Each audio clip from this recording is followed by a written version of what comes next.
Okay, we're back with the mittens, and as you can see, I've now taken them to the point where I've finished the white band around the wrist. I'm up to the stage where my next 3 stitches on my left needle are the 3 stitches for the start of the thumb increase. So I'm going to be showing you how we're going to do the increases so that we increase the inside and the outside layers at the same time. We're going to be using the backward loop method to increase, and I'm going to be showing you 2 different techniques to do this. The reason I'm showing you 2 techniques is because one will give you a left leg forward and the other one will give you a right leg forwards. So that if you use these 2 techniques, one on either side of your increase, you will get a nice symmetry to the base of your thumb and it will look really nice. So the way we're going to do this is by just knitting the first stitch as we have been doing all the way around. So we're going to knit the blue and then purl the white, and then it's after this first stitch is where we're going to do our first increase. Here we go, knit the blue and purl the white. Okay. Now for the front side we're going to be increasing the blue, and for the back side, the inside, we're going to be increasing the white. So the blue first. What we're going to be doing is you take your yarn around your thumb, then you're going to do an extra twist so that the yarn goes onto the needle with a twist at the base. I'm not sure if you can see that, but there's like an extra twist there so that when you knit it on the next row, there's still a twist at the bottom of your stitch and it will give you a tighter join rather than just doing a single twist. So that's your first increase stitch. Now because the inside is effectively the opposite side of the increase for the thumb, you're going to be doing the opposite technique with the white. So here we're just going to be doing a loop. Okay, so that's your first 2 stitches increased. So then the pattern calls for a white stitch in the centre of the 3 for the front side. So we knit the white, so that's a blue purl for the inside. And then we have our next increase stitches. So this time, because we're back to the other side of our increase, we're going to do it the other way around. So with the blue, we're just going to make a loop.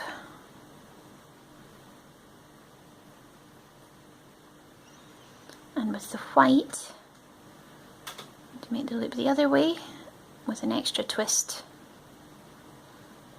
on.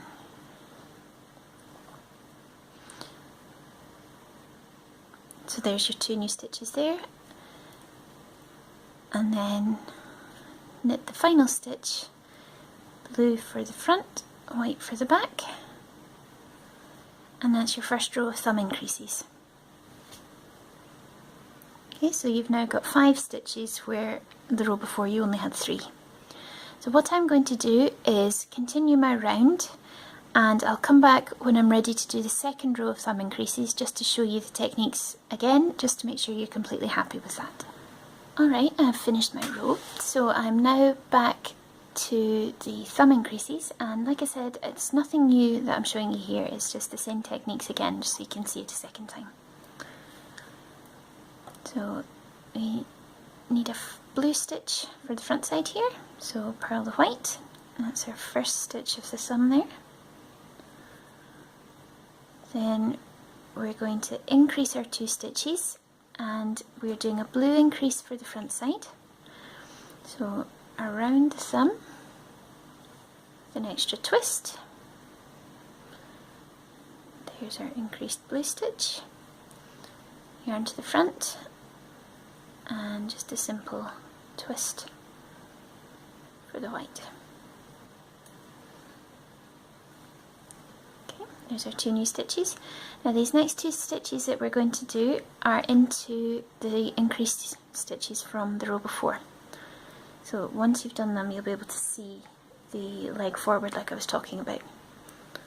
So, oh, it's not supposed to be blue, that's supposed to be white.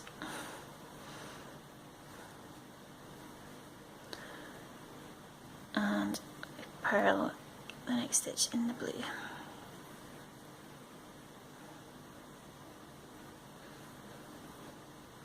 Okay, so if you can see there, the leg that's forward. I'm not sure if that shows up on the blue yarn there, but then we're going to knit the next stitch in blue, like it says in the pattern. So we purl the white, and then we knit white again, and again this is into the increased stitch from the row before. So there it goes. Knit the white,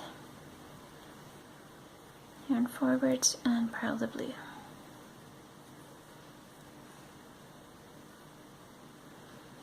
Okay, now we need to make our new stitches for this side of the thumb increase. So the blue yarn first, we make our loop, yarn forwards, and then with the white go around the thumb, fingers in with an extra twist, and on it goes. Okay, that's our two new increases for that side of the thumb. And then we just knit the final stitch in the blue and purl in the white. So that's the two different methods of doing the backward loop increases for either side of the thumb. If you keep going with that, once you've done a few rows, you'll begin to see what I mean about the different legs being to the front on each side, and you'll see the symmetry. And I hope that makes sense. And I'll be back to show you how we're going to pick up the stitches for the rest of the hand at the top of the thumb piece, which is marked in black on the main pattern.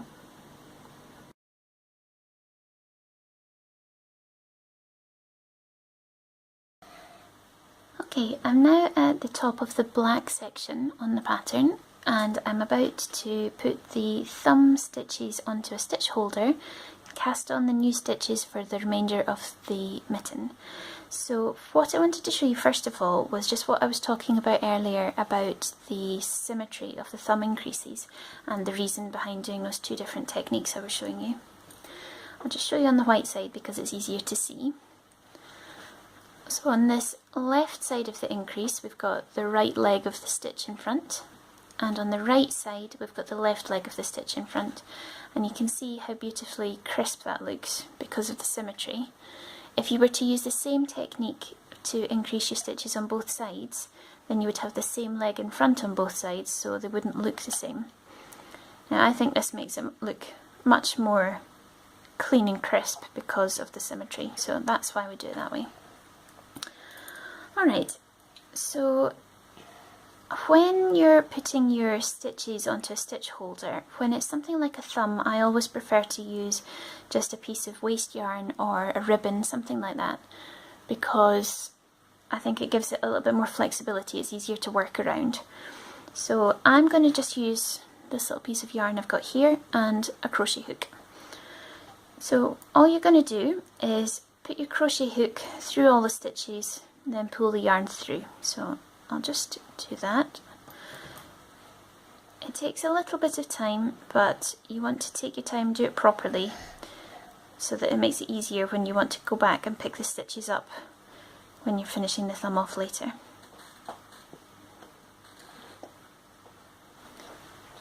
Right, so I've got my crochet hook all the way through. Now I'm going to use this piece of scrap yarn, and all I'm going to do is simply pull it through. Now you need to do this slowly so you don't accidentally pull one of the stitches through. So just take your time, do one stitch at a time, make sure you've got it through, because the last thing you want to do is have to go back and start again. And yes, I'm speaking from experience. Okay.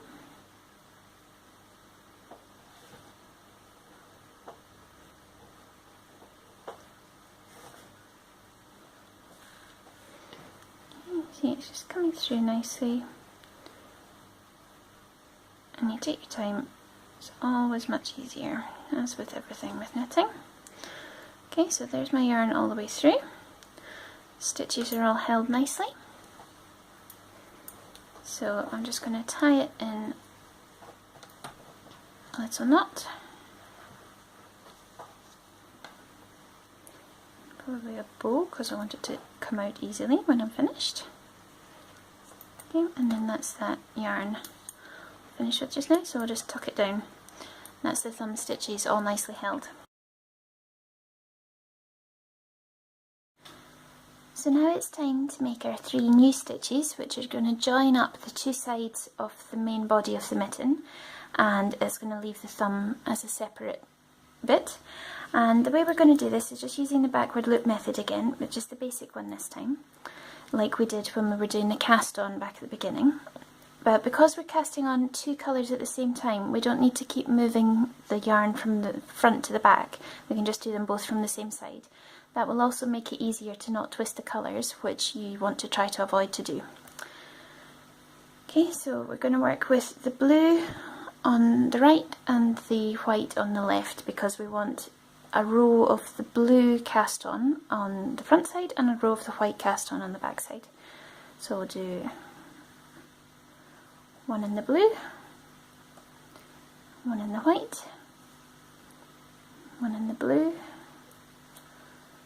one in the white, last one in the blue, last one in the white. Very easy. You can see there, you've got a nice row of all the blue stitches, and on the inside you've got a nice row of all your white stitches. So that way when you come to pick up your stitches to join up the other side of your thumb, when you're doing the thumb bit, you've got 3 blue stitches to pick up to keep both the blue on this outside and 3 white stitches for the inside. Okay, so now comes the bit that I like best on the project, is if we do a couple more stitches, then you can get to try your mitten on for the first time. I always think it's good when it gets to the stage where you can try it on, because it gives you that little bit of pride in what you're doing, because it's starting to actually feel like a thing as opposed to just a piece of knitting that you're doing. So it's always my favourite part. Now this one I'm working on is a left hand, so if I just pop it on like this, there we go. So I'm quite happy with the fit of that. The thumb's the right size, feels like it's a good length coming down my wrist. That's definitely going to keep me warm if I'm outside in the cold. So that's all for the thumb section video. I'll be back with my next video now to show you the decreased stitches to take us round the shaping at the top of the mitten, and finally casting off. See you then!